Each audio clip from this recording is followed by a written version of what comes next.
WNBA Players is using Caitlin Clark hype as a negotiation tactic for the CBA negotiations. The WNBA is heating up again, but not because of a game. This time, it's a growing storm behind closed doors.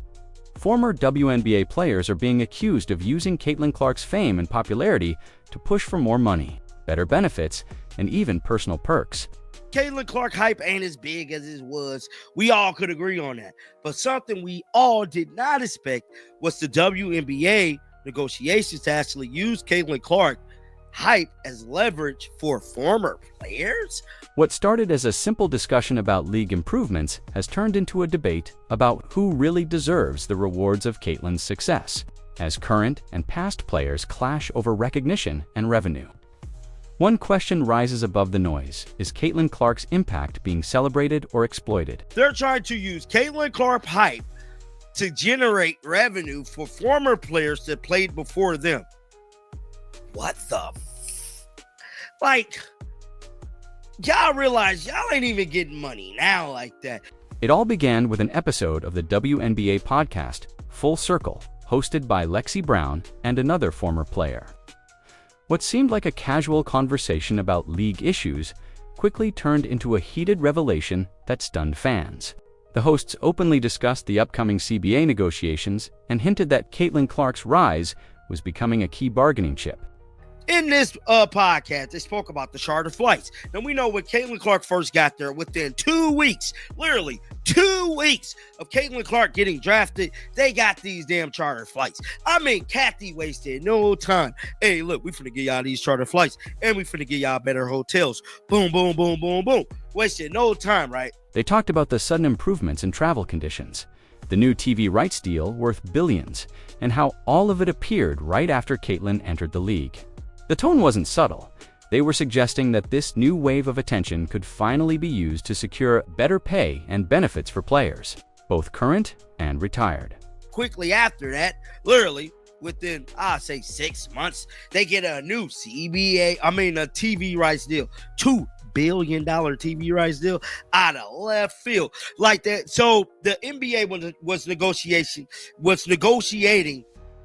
their current TV rights deal.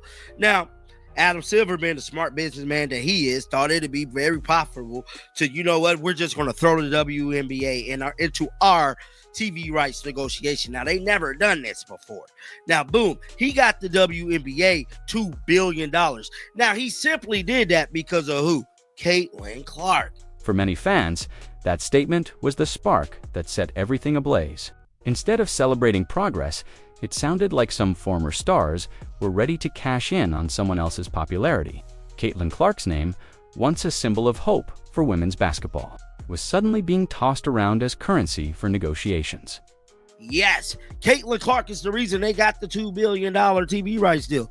And now they want to use Caitlin Clark as leverage to get former WNBA players to just swear up and down, to just swear to God is better than Caitlin Clark. I mean, they swear these players, your Cheryl Seuss, your Diana Taurasi, your Maya Morse, all these players, y'all swear is better than Caitlin, right? Well, if they was so much better than Caitlin, shouldn't they had already been getting their fair share of money? Like, y'all can't use Caitlin Clark hype. The podcast also shed light on a few uncomfortable truths about the league's financial structure. Lexi mentioned that players once had to share hotel rooms, fly commercial, and even practice in gyms next to Zumba classes. I remember my first 3 years in the league, we were still flying commercial. We were sharing hotel rooms like we were in college, and that was just the norm. Like, that's just, that's what we expected when you had a dream of being the WNBA. You talk to other players. And they were very transparent about, okay, guys, like, this is not going to be like college. Like, you're back at the airports. You might have to share a room if you're a rookie. And, we were just all like, yeah, the W, like, it's our dream. Like, I don't care. Like, whatever. Like, I've always wanted to play WNBA. These vivid details painted a picture of struggle, but it also raised questions. If things were that bad before, why didn't the league or its veterans make significant changes earlier? Fans online quickly picked up on this tension. Social media threads exploded with comments accusing certain players of jealousy and entitlement. Others defended them, saying the system has always undervalued women's sports, and Caitlin's fame simply made the spotlight brighter. But the underlying tone was clear. People were angry that the same figures who once ignored the league's flaws were now using Caitlin Clark's name to demand more, and that's when the backlash began. That wasn't negotiated in our CBA, the charter flights. Kathy kind of was just like, here, charter flights. So that's something that we also have to renegotiate in our CBA. Kathy wasn't like that. Adam Silver got y'all those damn charter flights. See, Caitlin Clark got y'all those. There's no like here. No, that ain't how it worked, bruh. Caitlin Clark never asked to be the face of a league's financial revolution. Yet here she is, her name being used in every boardroom, podcast, and press release tied to the WNBA's future. When Clark entered the league, everything seemed to shift overnight. Within just 2 weeks of her arrival, charter flights were introduced, media attention exploded, and ticket sales broke long-standing records. Soon after, a massive $2 billion TV rights deal was negotiated under Adam Silver's watch, a move that analysts say was largely influenced by Clark's popularity and market value. But instead of being a moment of unity, that success became a dividing line. Many players, especially veterans, began to view Clark's presence as leverage. Some argued that if she could attract record audiences and new sponsorships, then the league as a whole deserved a bigger slice of the pie, including those who paved the way before her. Others, however, saw it as a shameless attempt to ride the wave of one player's success while offering little in return. The problem is that Caitlin's rise wasn't just about basketball, it was about timing, culture, and connection. She brought in a new demographic of fans, many who had never watched a WNBA game before. That influx of interest created undeniable revenue, but it also created resentment among players who had been grinding for years without the same spotlight. Former legends like Diana Taurasi and Cheryl Swoops were suddenly being mentioned in debates about fairness and legacy. Should they receive new benefits because Caitlin drew in new sponsors, or does that undermine the work she's done to elevate the sport today? The discussion quickly morphed into a power struggle between generations, one side claiming they built the foundation, the other arguing they finally made people care. As the tension spread across the league, it became clear that Caitlin Clark wasn't just a player anymore. She had become a symbol, one that everyone wanted a piece of, whether she liked it or not. The idea of honoring those who came before isn't controversial. Every league celebrates its pioneers. But the problem now is the tone. The way former WNBA players are framing their demands feels less like respect and more like resentment. On the Full Circle podcast, Lexi Brown and others talked about improving healthcare, pensions, and travel benefits for retired athletes. On paper, that sounds fair. In practice, however, many fans felt they were using Caitlin Clark's achievements as a shortcut to gain perks. They were never promised. It's one thing to push for progress, but it's another to build your case on someone else's success. That's what rubbed people the wrong way. Clark didn't negotiate the TV deal. She didn't approve charter flights. She simply played her game and ignited a cultural wave that the league couldn't ignore. Yet suddenly, her popularity is being used as the moral justification for retroactive rewards. What made matters worse was the tone of entitlement in some of these conversations.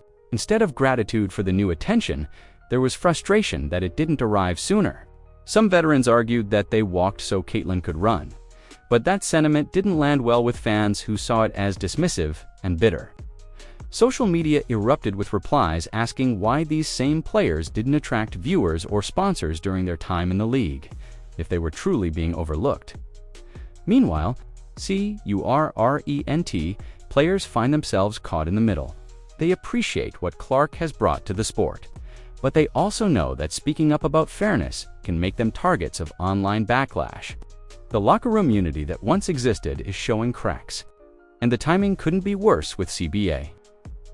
Negotiations approaching, what started as a debate about fair compensation has now evolved into something more personal. A fight over credit, relevance, and recognition. And instead of uniting around Caitlin's impact, the league seems to be dividing deeper than ever before. Behind closed doors, the collective bargaining agreement talks are no longer just about salaries or travel upgrades. They become a full-blown power struggle between the past, the present, and the future of the WNBA. Former players want pensions, healthcare, and recognition for their sacrifices. Current players want stability, transparency, and better working conditions. And executives, they're walking a tightrope, knowing that every demand now echoes through the media thanks to Caitlin Clark's influence. League insiders say that the WNBA Players Association is using Clark's cultural momentum as its ace card in negotiations. They're pointing to skyrocketing ticket sales, TV ratings, and sponsorships as proof that the players deserve more. But there's a twist. Many of those numbers are directly tied to Caitlin's personal brand, not necessarily to league-wide growth. The fear among owners and league officials is that once her hype slows down, the financial promises being made today could collapse tomorrow. That fear has made negotiations tense. Sources say that league executives are frustrated with how public the discussion has become. Instead of private talks about structure and revenue sharing, players are discussing demands in podcasts and social media posts. That has turned public opinion into a weapon, and for many, it's backfiring. Fans, who once supported the WNBA's growth, now feel alienated by what looks like internal greed and mismanagement. Some accuse former players of hijacking Clark's popularity to rewrite history, while others think league leadership is manipulating her image to deflect blame. The truth lies somewhere in between, a clash of generations. Pride and survival instincts, at the heart of it all, is a simple reality. Caitlin Clark's name now carries more negotiating power than any WNBA executive or franchise owner. And that power is dangerous, because once it's unleashed in the wrong context, it stops being inspiration and starts being ammunition. The next phase of this battle would expose just how divided the league truly is. The moment clips from the Full Circle podcast hit the internet, social media turned into a battlefield. Fans flooded comment sections, accusing former players of jealousy and hypocrisy. Threads on X and Reddit were filled with frustration. These women were exploiting Caitlin Clark's success to chase a paycheck they couldn't earn when they were active. Memes spread fast images comparing packed arenas during Caitlin's games to the half-empty stands of previous seasons. The message was brutal but clear. Clark changed the game, and others were just trying to ride her wave. But not everyone agreed.